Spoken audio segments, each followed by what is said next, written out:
Welcome back. A first alert update on a data breach that impacts thousands of people here in Wisconsin. It happened to TransUnion. This is one of three major credit bureaus that collects financial information for millions of people. In a Consumer First Alert, Tammy Elliott talks to a victim and consumer experts about the breach that exposed keys to a person's identity. This story has had high interest since we first alerted you this week. In Wisconsin, 69,000 people had their social security number and birth dates exposed in a TransUnion data breach.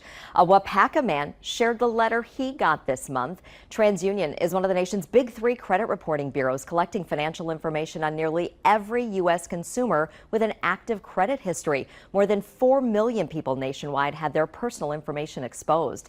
The letter says the data breach involved a third-party application on July 28th. The hackers did not get access to credit reports or core credit information, but those social security numbers and dates of birth were accessed. Howard Pope says he immediately froze his credit, but knows he'll constantly have to monitor his accounts.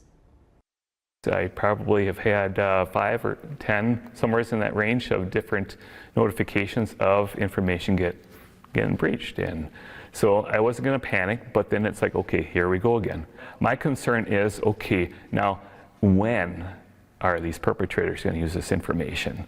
Are they going to be lurking and waiting for when we're not checking our credit reports, checking our bank account statements? Is that when they're going to pounce? You just don't know. I asked Wisconsin consumer protection officials what they know about this breach. The administrator tells me there's no requirement that companies report to DATCP. TransUnion shared basic information but has not revealed specifics like who accessed the information. And take a look. Here is the notification on the Wisconsin Department of Agriculture, Trade and Consumer Protection data breach page. It shows the number of people impacted, also the date of that incident, July 28th, and also the data access, those social security numbers and birth dates. A social security number ties to us throughout our life, and it impacts our financial identity. And so we need to take steps to be sure that that freeze is in place. That can be difficult to swallow when one of the credit reporting agencies that puts the freeze in place is one that is impacted by a data breach. But continue to monitor your identity, continue to monitor your credit report and your information. Also, she says if you have an account with TransUnion, change your password and PIN.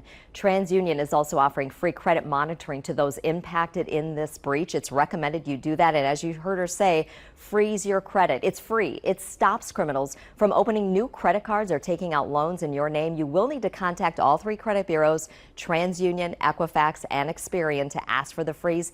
Also, monitor your credit report. You can check that for free at annualcreditreport.com. We have those helpful links at WBAY.com under Consumer First Alert. Tammy Elliott, Action 2 News.